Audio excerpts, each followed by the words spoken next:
ओम नमस्ते जी। आइए आज की चर्चा को प्रारंभ करते हैं। यजुर्वेद के प्रथम अध्याय का 22वां मंत्र।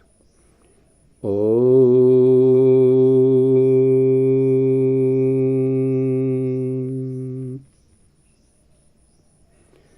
जनयते तत्संयोमिदमग्निरिदमग्नि सोमयोरिष्टे त्वाघर्मोषि विश्वयूरुप्रथारूरुप्रथस्सोरुते यज्ञपतिं प्रथतामनिष्टे त्वचः माहिंसी देवस्त्वा सविता श्रपयतु वर्षिष्ठे दिक्नाके। तो बहुत ही सुंदर चर्चा इस मंत्र में आई है और कहा गया है कि मनुष्य को इस प्रकार का यज्ञ करना चाहिए कि जिससे संपूर्ण लक्ष्मी, सकल आयु, अन्न आदि पदार्थों, रोग नाश और सब सुखों का विस्तार हो। कहते हैं इस प्रकार के यज्ञ की व्यवस्था करनी चाहिए जिससे सब मनुष्यों को सुख पहुंच सके, सब प्राणियों को सुख पहुंच सके। उसको कभी नहीं छोड़ना चाहिए क्योंकि उसके बिना वायु और वृष्टि जल तथा औषधियों की शुद्धि नहीं हो सकती। जल और वायु को यदि शुद्ध करना है, ठीक प्रकार से रखना है, तो प्रत्येक परिवार में, प्रत्येक घर में निरंतर यज्ञ होना चाहिए। क्योंकि यज्ञ के बिना ये जल और वायु की शुद्धि ठीक प्रकार से कभी नहीं हो सकती। ये वेद मंत्र कह रहा है। तो हमें निरंतर जो है प्रत्येक परिवारों में यज्ञ करना नितांत आवश्यक है। प्रत्येक व्यक्ति को यज्ञ करना चाहिए। इस प्रकार से इनकी शुद्धियाँ नहीं हो सकती, और जब औषधियाँ, जल आदि शुद्ध नहीं होंगे तो फिर मनुष्य, प्रत्येक प्राणी जो है रोगग्रस्त होगा, दुखी होगा, परेशान होगा। इसलिए दुख से बचने का उपाय है कि निरंतर हम जो है यज्ञ करते रहें।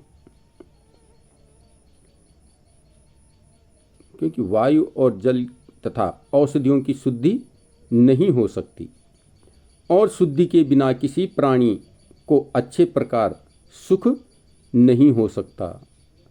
इसलिए ईश्वर ने उक्त यज्ञ करने की आज्ञा सब मनुष्यों को दी है। इसलिए परमपिता परमात्मा ने इस मंत्र में आज्ञा दी है कि प्रत्येक व्यक्ति को यज्ञ करना ही चाहिए।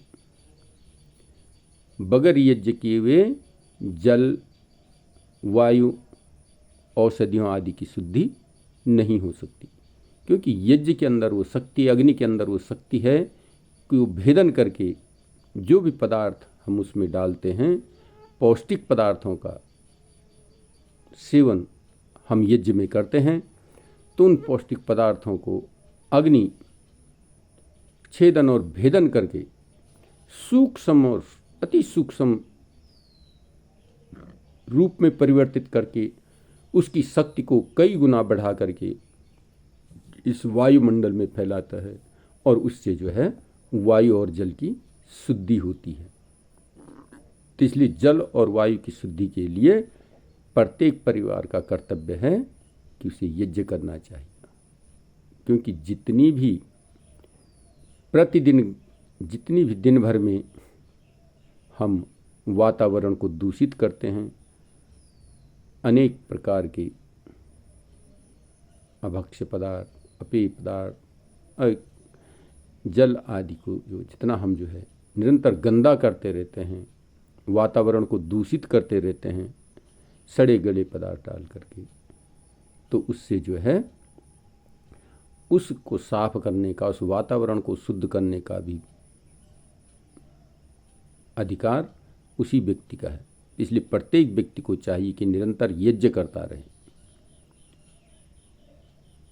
क्योंकि जितनी दुर्गंधी हम इस वातावरण में फैलाते हैं, उसको शुद्ध करने के लिए हमें जो है निरंतर यज्ञ करना चाहिए। तो ये मंत्र हमें प्रेरित कर रहा है, परमात्मा की ओर से आदेश है कि प्रत्येक व्यक्ति को यज्ञ करना चाहिए। क्योंकि यज्ञ के बिना जल, वायु, औषधियों की शुद्धि नहीं हो सकती।